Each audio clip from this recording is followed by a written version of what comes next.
Dalmatian Jaws from MovieMoron.com, and you're watching the 2 O'Clock Critics, where we walk out of the theater, turn on the camera, and say what we think. Tonight we're reviewing Inception. It's the movie that delayed the Dark Knight sequel for 3 years.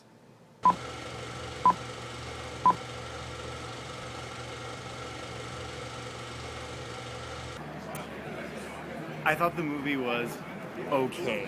It was watchable. It was a Hollywood version of Lost Highway. I like how you're just throwing right into the middle of things, like right off the bat. I feel like I'm entering the middle of a story, but at the same time, I also felt kind of like, can we just take a breather for a second and just let me understand the world I'm in for a minute?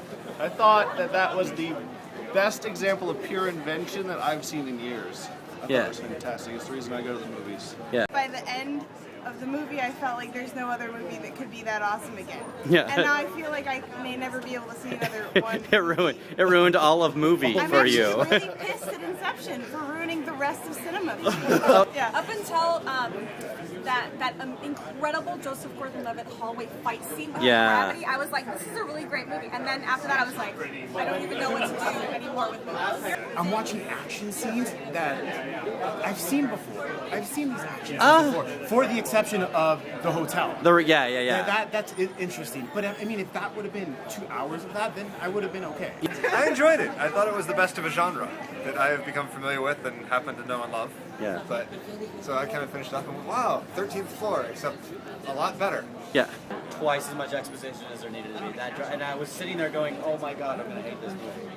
Because it just wore me down. I was like, I get it.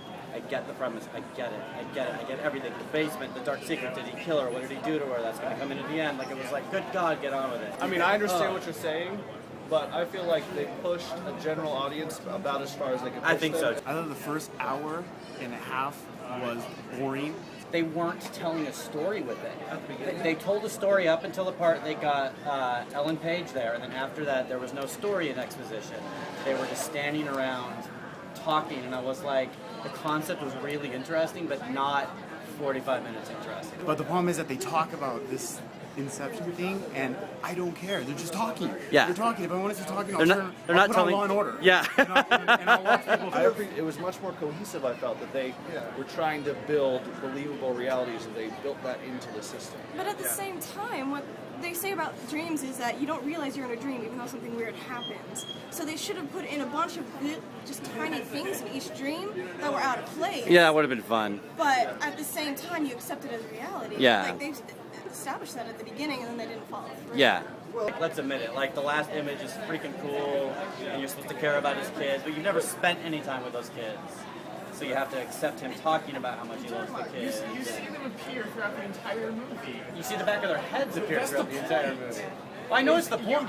You get emotionally attached to that. I did. Substituted spending time with Leo and caring about Leo and his It was, dreams. exactly. Because it was, all they were telling you was that a story had happened, and they were reminding you that a story had happened, rather than show you the story and tell the exposition at the end. They used the dropping van as the timekeeper. For Oh yeah, which was like, oh my god. It was high, literally, it reminded me of High Noon. Instead of just cutting to a clock though, it was a van falling.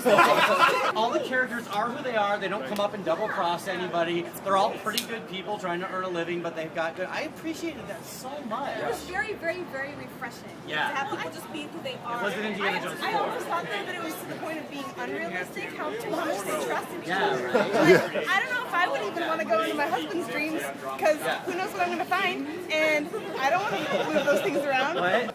I thought he did a really good job of each of the levels had a different texture to it. Yeah. So as soon as you went to a new level, even if you weren't like looking exactly at the main character, you knew which level you were. Yeah, the snow level, and then there was the beat. Yeah, Just that very alone, the ability to keep your place as he cuts from level to level was just genius. Oh yeah. That's it. I'm out.